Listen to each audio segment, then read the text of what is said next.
रब्बिल आलमीन वस्सलातु वस्सलामु अला रसूलिल अमीन व अला आलिहि व सहबिहि अजमाइन। अम्मा बाद,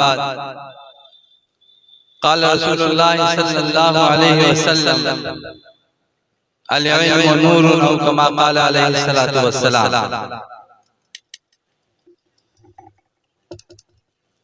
काबिल क़द्र जनाब सदर हज़रात उलमाए किराम, हाज़रीन व नाज़रीन, आज इंसान मुस्तकिल तरक्की करता जा रहा है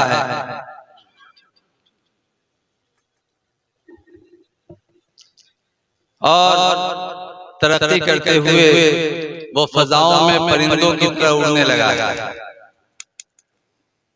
समंदरों में मछलियों की तरह तैरने लगा है। लेकिन पूरा समाज चीख चीख कर ये कह रहा है कि इन सारी तरक्कियों के बावजूद इंसान शराफत के साथ और इंसानियत के साथ जमीन पर चलने का अभी सलीका नहीं सीख सका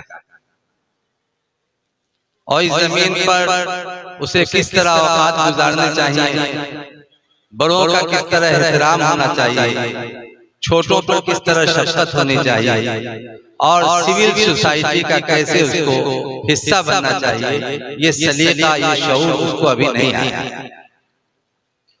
यकीनन वो तरक्की इंसानों ने हासिल की है और उस तरक्की के नतीजे में वो फजाओं में परिंदों की तरह उड़ने लगा है टेक्नोलॉजी की मदद से, और समंदरों में वो मछलियों की तरह तैरने लगा है। लेकिन ये काम अभी बाकी है कि जमीन पर शरीफ इंसान की तरह वो कैसे चले।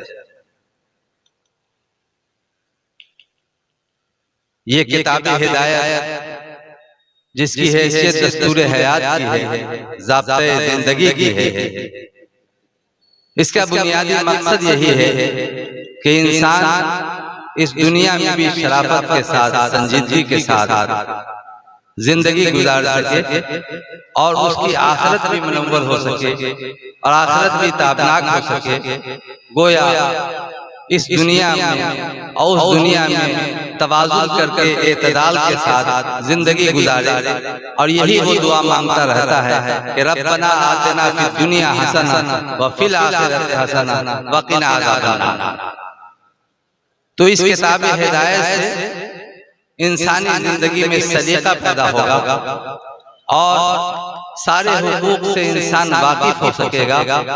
अल्लाह रब्बुल इज्जत ने इंसानों को बनाया है और उसी ने दस्तूर हयात नाज़िल फरमाया कि इसके मुताबिक उनको जिंदगी गुजारना। मसर्रत का मौका है कि आज इस बज़्म का रिश्ता उसी किताब हिदायत से और उसके हामिलीन की एक बड़ी तादाद यहाँ नजर आ रही है। चंपारण की ज़मीन को अल्लाह रब्बुल इज्जत ने खिदमत कुरान के लिए मुंतखब फरमाया है और इसका फैज़ आम हो रहा है। हर तरफ लोग इस्तिफादे की गरज से हर तरफ से लोग यहाँ आ रहे हैं और बड़ी मिसाली और मेयानी खिदमत इस सरजमीन के जरिए अंजाम दी जा रही है।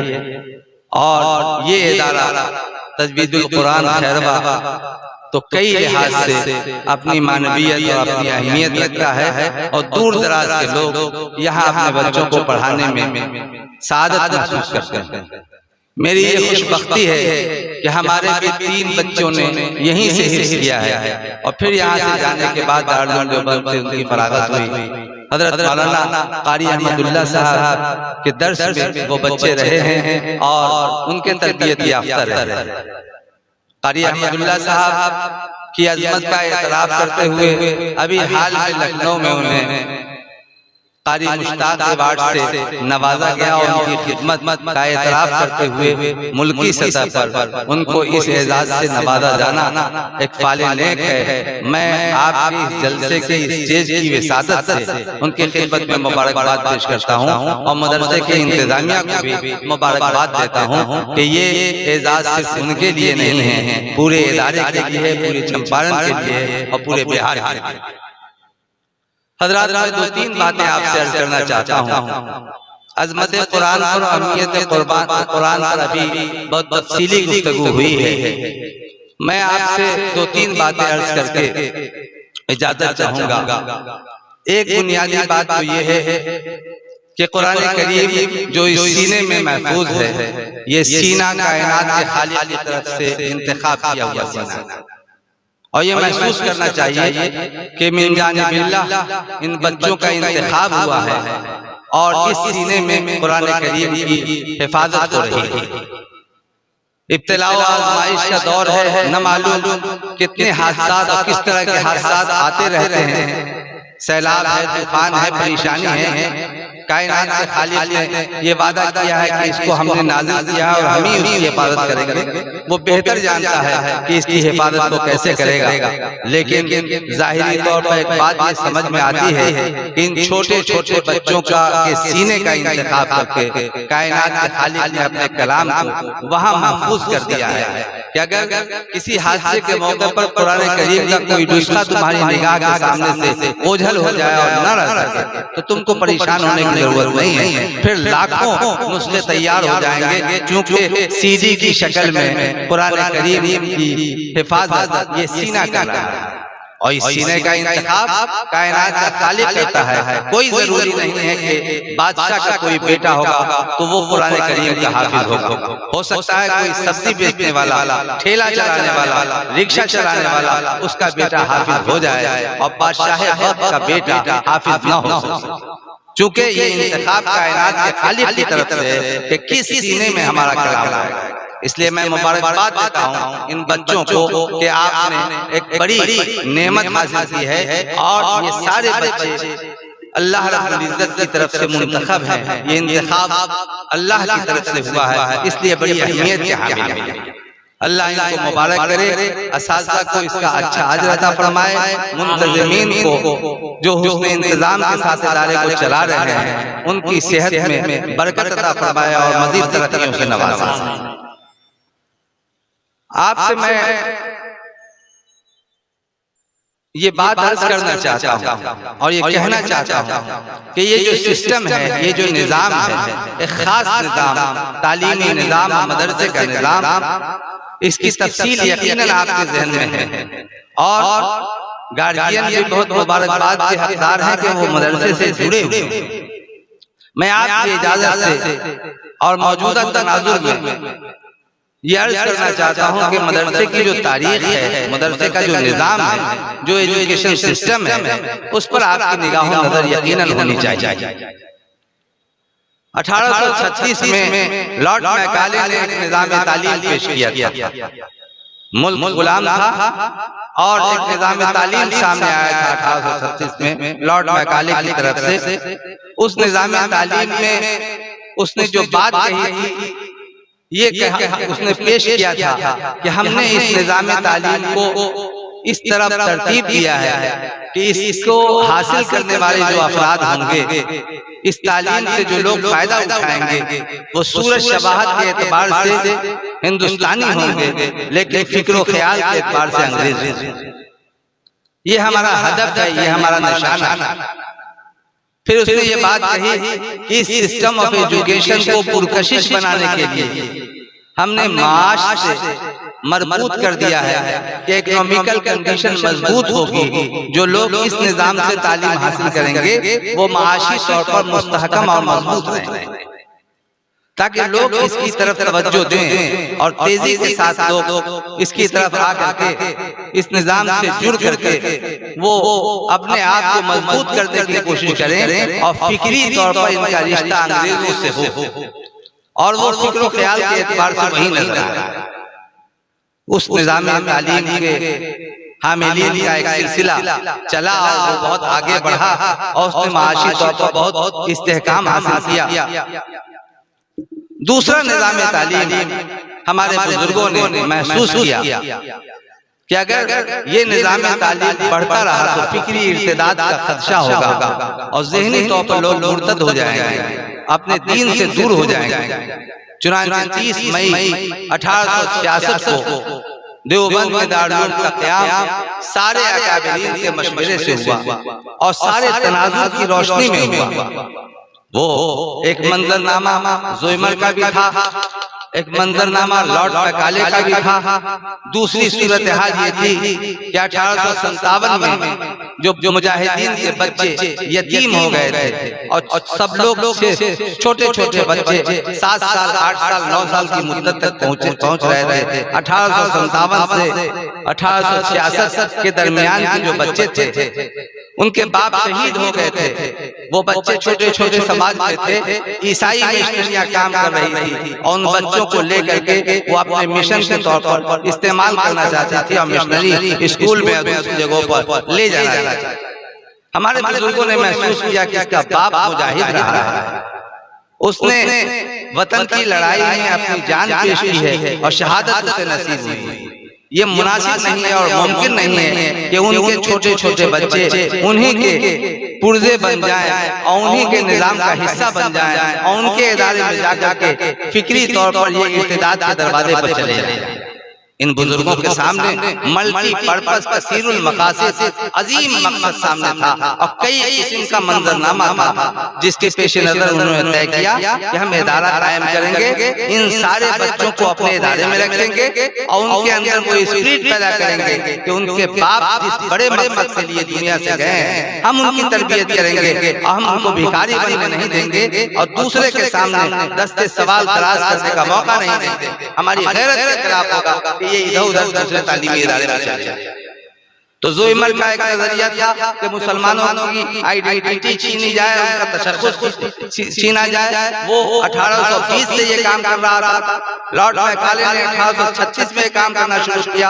1857 में इन छोटे छोटे बच्चे जो इधर उधर नजर आ रहे थे और उनके बाप अजीम मकसद के लिए दुनिया से जा चुके थे, इस एतबार से इन तमाम लोगों ने महसूस किया कि हमें एक इदारे की बुनियाद डालना चाहिए और ये कसीरुल मकासिद इदारा और इस इदारे को इस अंदाज में बढ़ाने का काम किया जाएगा।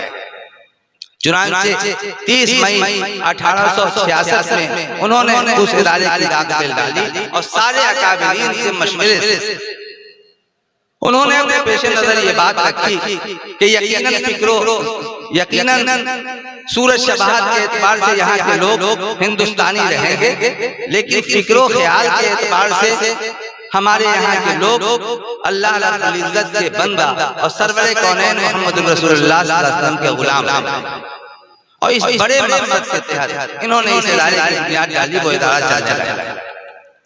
मेरे बुजुर्गों और साथियों, इन बुजुर्गों के विजन को देखिए, उनके तरीक़ाकार को देखिए, उनकी हिकमत अमली को देखिए। उन्होंने ये बात तो कही कि इदारा कायम करेंगे और इदारे को फैलाएंगे।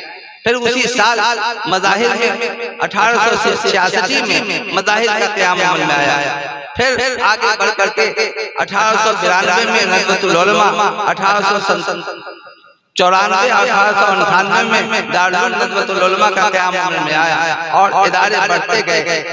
फिर पूरे हिंदुस्तान में इदारों का सिलसिला कायम होता गया, हर इलाके में हर तरफ कायम होता गया। और वो कायम इसलिए हुआ कि उनके असातिज़ा ने ये बात बता दी थी 1866 में उस इदारे को कायम करते हुए कि चिराग से चिराग जलाने का काम तेजी के साथ किया जाए और पूरे मुल्क में हर कोने में इदारे कायम किए जाएंगे ताकि फिक्री इर्तिदाद से भी बचाया जाए, नादारों की किफालत भी की जाए और एक अच्छे एजुकेशन सिस्टम को प्रमोट किया जाए। और इस निज़ाम तालीम का रिश्ता उन्होंने माद से जोड़ करके रखा, आखिरत से जोड़ करके रखा और इस एतबार से आगे बढ़ाने का काम किया। उनकी बसीरत पर, उनके विजन पर दाद देने की और सलाम करने की ख्वाहिश होती है कि आज देखिए कोई इदारा कायम होना है तो अगर कोई स्कूल कायम होना है तो उसमें 1.5 एकड़ जमीन की जरूरत होती है। कोई और इदारा बड़ा कायम होगा तो उसमें 5 बीघा जमीन की जरूरत होगी। अगर कोई कॉलेज कायम करेंगे आप, तो कोई यूनिवर्सिटी कायम करेंगे तो 100 एकड़ की जमीन की जरूरत होगी। ये निजाम बना हुआ है। हमारे बुजुर्गों ने ये तय किया कि हम कोई बात के लिए नहीं कहेंगे कि कितना कट्ठा जमीन हो, कितना मकान हो, बस ये बात कही उन्होंने कि इदारे को कायम करना है और पढ़ाने के निजाम को प्रमोट करना है, आगे बढ़ाना है। उसका बड़ा फायदा ये हुआ कि एक आदमी जिसकी जेब में एक नया पैसा नहीं है, अब वो पढ़ के दारुल देवबंद से आया है, दूसरे इदारे से फारिग होकर के आया है, उसने सोचा कि हम एक इदारा कायम करेंगे, और पेड़ के नीचे सब्जे पर वो बैठ गया और बैठ करके वहीं 50 बच्चों को बैठा लिया उसने। एक नया पैसा उसके जेब में नहीं है, और 5, 7, 10 बच्चे वहां बैठे और वहीं पर तालीम शुरू हो गई, और उसका नाम एक इंस्टीट्यूशन हो गया, एक इदारा हो। कुछ आगे बढ़ा मामला तो थोड़ी सी झोपड़ी डाल दी गई, कुछ और आगे बढ़ा मामला तो कुछ और शेड डाल दिया गया, कुछ और आगे बढ़ा मामला तो कुछ और तरक्की हो गई। लेकिन इब्तिदाई उम्मीद किसी जमीन की बुनियाद पर नहीं, किसी मकान की बुनियाद पर नहीं, किसी सरमाए की बुनियाद पर नहीं, बेसरो सामानी के आलम में कायम किया, और इतना पढ़ाया और इतना मियारी पढ़ाया कि गुलसिता, बोस्ता, अखलाक मोहसिनी, अहमबारी, करीमा सब जो है बच्चे में पढ़ा दिया चटाई पर बैठ बैठ के, जो आज यूनिवर्सिटी के सिलेबस का हिस्सा है और एमए के सिलेबस का हिस्सा है। हमारे अहले मदारिस जो चटाई पर बच्चों को पढ़ा देते हैं वो निसाबे तालीम एमए के मुंतखब अब्वाब उसके आज एमए में चलते हैं, और एमए में मास्टर की डिग्री दी जाती है, और यूनिवर्सिटी की आखिरी डिग्री मास्टर की डिग्री होती है, वो एमफिल और पीएचडी और डीलिट की डिग्री, ये इख्तिसास की डिग्री है, लेकिन यूनिवर्सिटी की आखिरी डिग्री एमए की डिग्री होती है। एमए के निसाब का हिस्सा है। आप फर्क कर लीजिए, लोग ये कहते रहते हैं कि आपका निसाब तो सीधा है, जरा उसको ठीक ठाक कीजिए। भाई निसाब तो देख रहे हैं कि जो चटाई पर हमने पढ़ाया था वो वहाँ एमए के निसाब का हिस्सा है, ये निजाम है। तो इस तरह आप देखें तो ये निजाम तालीम बच्चों के लिए मुफीद रहा, समाज के लिए मुफीद रहा कि इस इदारे ने ये समझा कि तालीम मियारी देना चाहिए, बच्चों को ठीक ठाक से पढ़ाना चाहिए, और इतनी मियारी तालीम झोपड़ी में बैठ बैठ के दिया उन्होंने। और ये कहते रहे कि नाज़ा हूं अपने कल्बे शिकस्ता की शान पर, है अर्श को हसद इसी टूटे मकान। उस झोपड़ी पर, उस टूटे मकान पर अर्श को हसद होने लगा, और यूनिवर्सिटियों की फलकबोस इमारतों ने खसबोस इमारत को झुक करके सलाम किया, और ये कहा कि तालीम तो आप क्या होती। वो अपने बच्चों को वहां भेजने लगे, और इस इदारे में तालीम और तरबियत का एक माहौल बनने लगा। तो इस तरह इस इदारे ने अपना इम्तियाज, अपना मियार कायम किया। फिर ये इदारे मल्टीपर्पस रहे, कसीरुल मकासिद रहे। यही वजह है कि अगर आप गौर करेंगे इसका वीजा, इसके मकासिद चूंकि बहुत फैले हुए, तो रिलीफ में कहीं पर कोई जरूरत है, आग कहीं लग गई है तो मदरसे का मौलवी उठ करके वहां चला जाए और रिलीफ का काम करने लगता है। कहीं सैलाब तो उसमें दौड़ते चला गया, कहीं कोई और परेशानी होगी तो उसमें दौड़ते चला गया। उस इदारे के किसी आदमी को इसका मौका नहीं होता, न उसकी जरूरत होती है कि वो वहां जाए। हमारा मौलवी, हमारे मुदर्रिसीन, हमारे लोग वो वहां चले जाते हैं, वो सोचते हैं कि समाज की खिदमत भी मेरे निज़ाम तालीम का हिस्सा है। ये तो कसीरुल मकासिद है, ये तो मल्टीपर्पस इंस्टीट्यूशन है, ये इंसानों की भी खिदमत करने वाली जमात है और वाला इदारा है, और आखिरत को मनवर करने वाला भी है। इस मुल्क में जब फ्रीडम मूवमेंट की जरूरत महसूस की कि मुल्क को आजाद करने के लिए भी काम करने की जरूरत है, तो चटाई से उठ करके हमारे उलमा और हमारे दूसरे अकाबिरीन वो मैदान में चले गए, और उन्होंने इस मुल्क को आजाद करा करके फिर हवाले कर दिया, और फिर लौट करके अपने कामों में मसरूफ हो गए। उन्होंने उससे कोई मुआवजा तलब नहीं किया कि हमने भी काम किया इसलिए हमको भी कुछ मुआवजा दीजिए आप। वो उठ के गए, काम किया, फिर चटाई पर आकर के पढ़ाने लगे।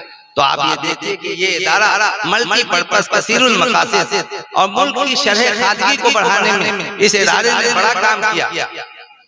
1972 में justice Bashir Ahmed Sayeed Madras high court के चीफ जस्टिस से उनको वजीर आजम ने ये जिम्मेदारी दी थी कि आजाद मदारिस और मकातिब क्या कर रहे हैं मुल्क के लिए, आप एक रिपोर्ट बना करके पेश कीजिए, और तहकीकी रिपोर्ट होनी चाहिए, और चीफ जस्टिस को उसका चेयरमैन बनाया था कमेटी कि आप तहकीक करके बताइए।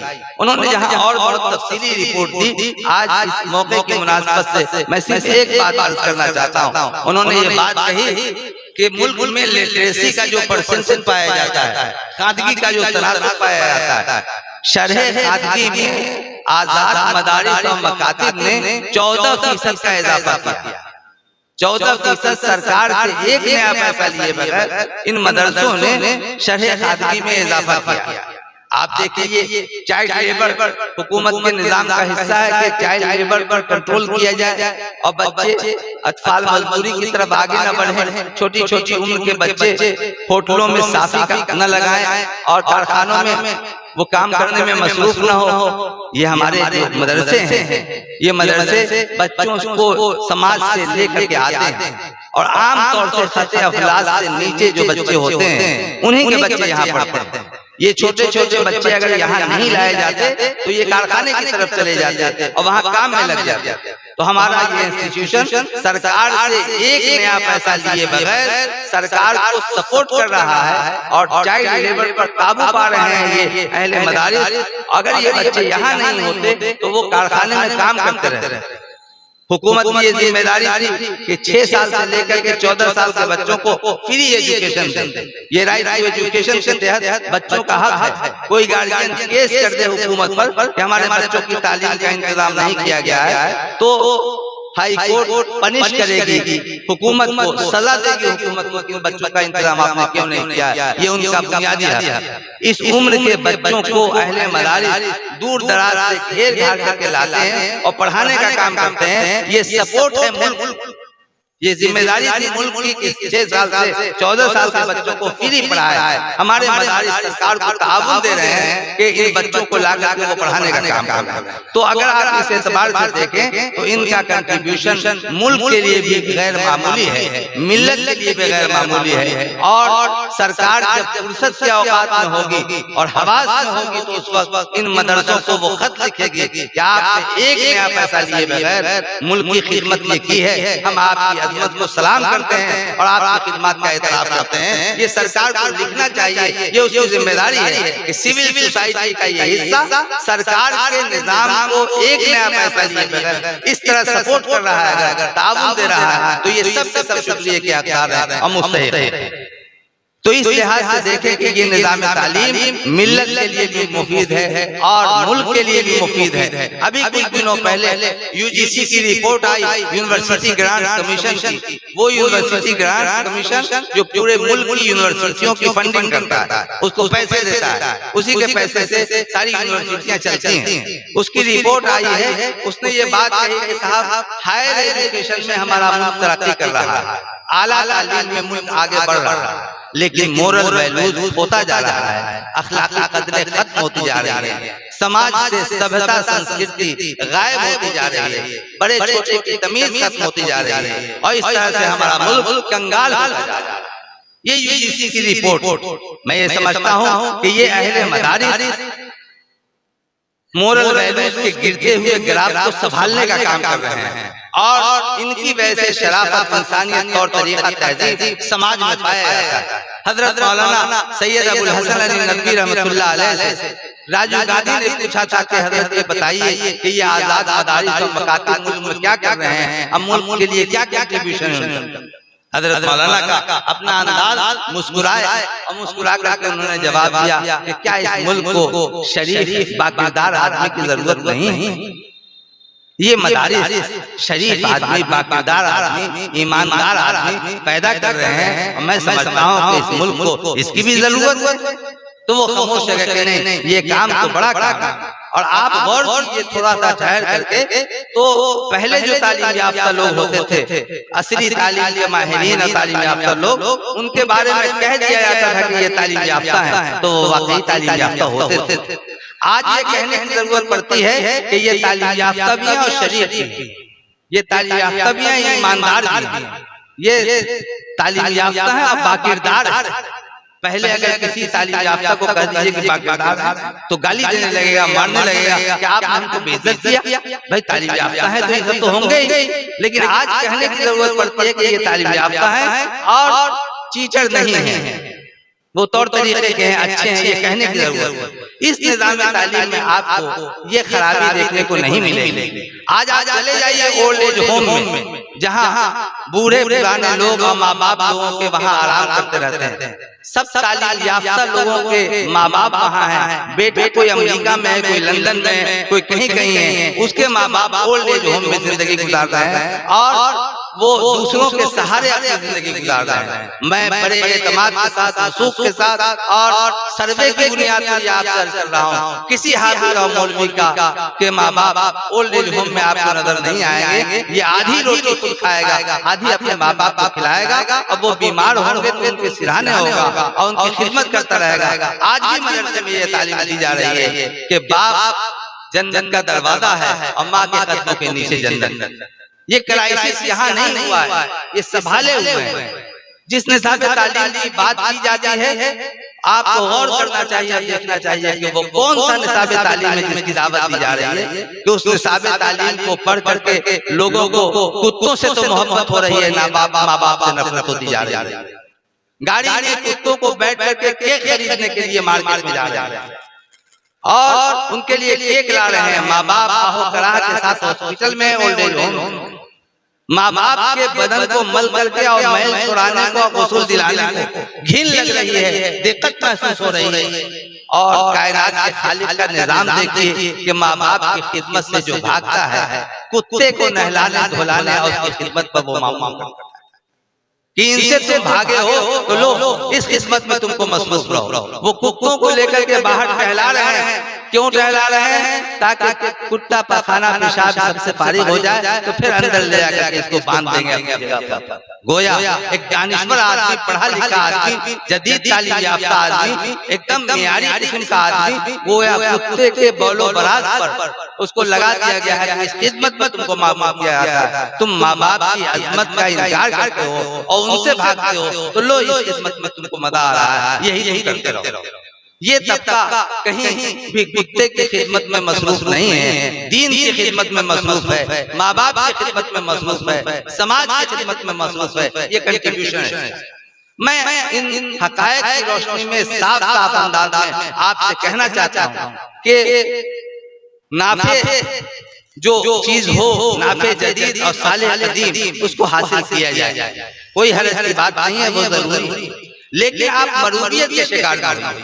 आप जो काम कर रहे हैं वो बड़ा काम है, बहुत ऊंचा काम है, इसका कोई बदल नहीं।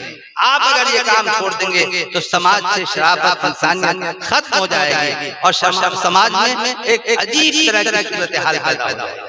तो इस तरह ये काम, ये कंट्रीब्यूशन बड़ा कंट्रीब्यूशन है, मुल्क के लिए भी, मिल्लत के लिए भी, समाज के लिए भी, और बहुत ऐसा कंट्रीब्यूशन है कि पूरा मुल्क और अफराद एक न एक दिन लौट करके आएंगे इस निज़ाम तालीम की तरफ। और जदीद तालीम में अखलाकी कदरों को छोड़ करके, मोरल वैल्यूज को छोड़ करके जो बहुत आगे बढ़ रहे हैं, वो दूर जाने के बाद उनको पछतावा होगा कि कोई चीज छोड़ दी हमने, उस चीज के साथ हमको आगे बढ़ना चाहिए। हमारे पाँव उल्टे थे, फकत चलने से क्या होगा? हमारे पाँव उल्टे थे, फकत चलने से क्या होगा? बहुत आगे गए लेकिन बहुत पीछे निकल आए। पाँव के उल्टे होने की वजह से इरादा था इधर जाने का, लेकिन जा रहे हैं इधर। ये जो तरक्की माकूस है और उल्टी तरक्की हो रही है, उस तरक्की में पछतावा होगा। और आज बड़ी बड़ी फैमिली टूटती जा रही है और परेशान होती जा रही है, उसको संभालना आप ही का काम है, आप ही की जरूरत होगी वहाँ पर। और जमाना आपकी तरफ लौट करके आएगा और देखेगा कि साहब इनकी वजह से इस काम को आगे बढ़ना चाहिए और समाज में एक अच्छा मौका ऐसा आना चाहिए ताकि समाज खुशगवार माहौल में रह सके और लोग जी सकें और सफोकेशन से अलग अलग। आज सीनियर सिटीजन का एहतराम समाज में नहीं पाया जा रहा है। इन बच्चों को बताया गया है कि बड़ों का एहतराम तुमको करना है, छोटों पर शफकत तुमको करनी है। मन लम यरहम सगीरना वलम युक़िर कबीरना फलैसा मिन्ना अव कमा क़ाल अलैहिस्सलातु वस्सलाम। ये तरबियत की गई है।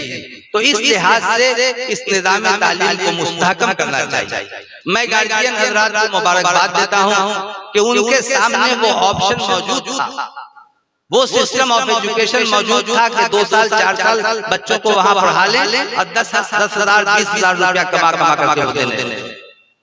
लेकिन उसके बावजूद उन्होंने इस निज़ाम तालीम का इंतखाब किया और इस तरह उन्होंने अपनी आखिरत को मनव्वर करने का काम किया। अब बच्चों के मुस्तकबिल को, आखिरत के मुस्तकबिल को मनव्वर करने का काम किया। हम मुबारकबाद देते हैं कि उनके इस फैसले की वजह से ये तादाद यहाँ नजर आ रही है। अल्लाह रब्बुल इज्जत उनके अहले खाना को इसका बदला अता फरमाए, इन बच्चों को इसका अजर अता फरमाए। और आखिर में मैं आपसे अर्ज करना चाहता हूँ, कहीं कहीं माश की तंगी के सिलसिले में भी तवज्जो दिलाई जाती है और कहा जाता है कि आखिर ये लोग खाएंगे पिएंगे कहाँ से। ज़हन में रखिए इस बात को कि कहीं ऐसी जगह पर कोई आदमी टुन टुन टुन घंटी बजाता हो, पत्थरों के सामने सर झुका देता हो, वहां फूल लग देता हो, कायनात के खालिक को कितना जलाल आता हो कि पैदा हमने किया है, खिला पिला हम रहे हैं और इबादत और परस्तिश किसकी हो रही है, कितना गुस्सा।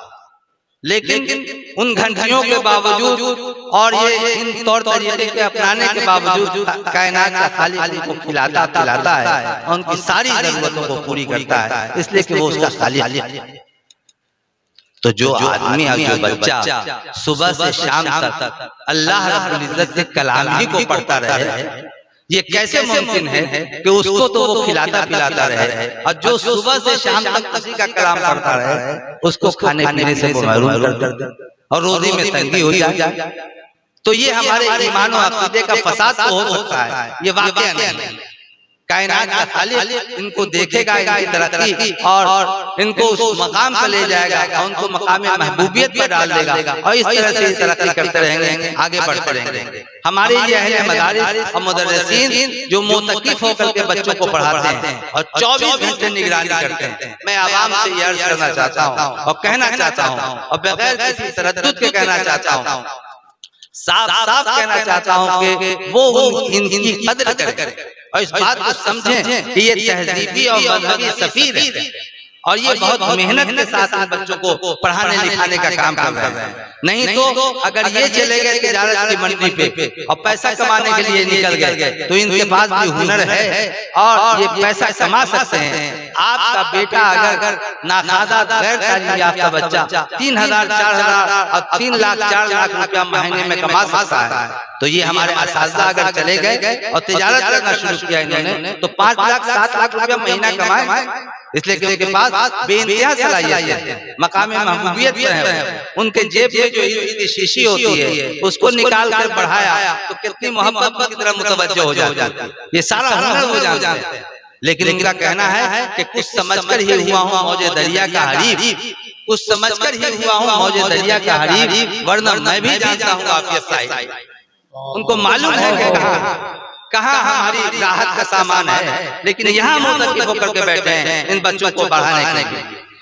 अवाम मदारिस की कदर कीमत को समझें, इनकी अजमत को समझें और भरपूर ताउन करके अपने इस इदारे को मौजूदा तनाजुर में और भी जरूरी हो गया है कि आपका रिश्ता अपने इन इदारों से मजबूत तर हो और आप पूरी कुव्वत के साथ इस इदारे से वाबस्ता होकर के इनको आगे बढ़ाइए, तरक्की दीजिए। ये इदारे आपकी इज्जत और आबरू की अलामत। खैरवा को कौन जानता था, लेकिन इस इदारे ने पूरे मुल्क के नक्शे पर खैरवा का नाम रोशन कर दिया। पूरी दुनिया में खैरवा का तस्करा होता है और यहाँ के हुफ़ाज़ पूरी दुनिया में फैले और उनके नाम की वजह से, उनके इस तालीमी इदारे की वजह से पूरी दुनिया में लोग खैरवा को जानते हैं। तो इदारे के वजूद से वक़ार बढ़ता है। इदारे को देख करके किसी एक आदमी के घर से कोई आबादी मुमताज नहीं होती, लेकिन वहीं अगर इंस्टीट्यूशन है, वहीं तालीमी इदारा है, तो वो तालीमी इदारा उस आबादी को मुमताज कर देता है, बढ़ा देता है और उससे तरक्की हो जाती है। तो इंस्टीट्यूशन को, इदारे को मजबूत करना, मुस्तहकम करना और उसको देखना, किसी एक आदमी का कहीं घर है, उस घर की वजह से उस आबादी का इम्तियाज कायम नहीं होता। वहाँ कोई मस्जिद है, कोई लाइब्रेरी है, कोई इदारा है, वो इदारा लोग देखते हैं कि यहाँ के इज्तिमाई शऊर का क्या हाल है, यहाँ की कम्युनिटी अपने इंस्टीट्यूशन को किस तरह से लेके आगे बढ़ रही है, उससे उस इदारे का वक़ार बुलंद होता है। मैं समझता हूँ कि इस एहसास के साथ इस इदारे को प्रमोट करना चाहिए, आगे बढ़ाना चाहिए। और अब तो इतना वक्त गुजर गया है इस इदारे का कि इसको एक कुरान की यूनिवर्सिटी के तौर पर मुतारफ करना चाहिए कि कुरान की ये यूनिवर्सिटी है, अपनी खिदमत के एतबार से, अपने फजला के एतबार से, अपने अफराद के एतबार से इतने अफराद इसने पैदा करते हैं और पूरी दुनिया के गोशे गोशे में भेज दिया है और सारा बच्चा हर जगह फैज़ रसानी का काम कर रहा है कि हम इदारे के मुंतज़िमीन से ये कहेंगे कि एक इस्लामी यूनिवर्सिटी, पुरानी यूनिवर्सिटी के कंसेप्ट के साथ इसको आगे बढ़ाइए। देखिए इरादों से इदारे वजूद में आते हैं। आप जब इरादा करेंगे तो इदारा कायम हो जाएगा, और इरादा नहीं करेंगे तो इदारा कायम नहीं होगा। तो आपके विल पावर से, आपके सोचने समझने से इदारा आगे बढ़ता रहता है। और ये इदारा तो रूहानियत पर मबनी है। आहे से हरगाई नाले नीम शबी, इससे गुजर करके इदारे को तरक्की दे सकता है, आदमी आप देता रहता है। यही सरमाया है। अवाम का एतमाद इस इदारे की पूंजी है। अवाम से जो रिश्ता है वो रिश्ता बहुत काबिल कदर है। इदारे को खुद कफील होना चाहिए, अवाम से मरबूत होना चाहिए। मैं यहाँ के असातिज़ा को, मुदर्रिसीन को भी गुजारिश करूंगा अदब के साथ कि अवाम से ये इत्तिबात उनका जबरदस्त रहना चाहिए, और लोगों को बुला करके अपने निज़ाम तालीम को बताई।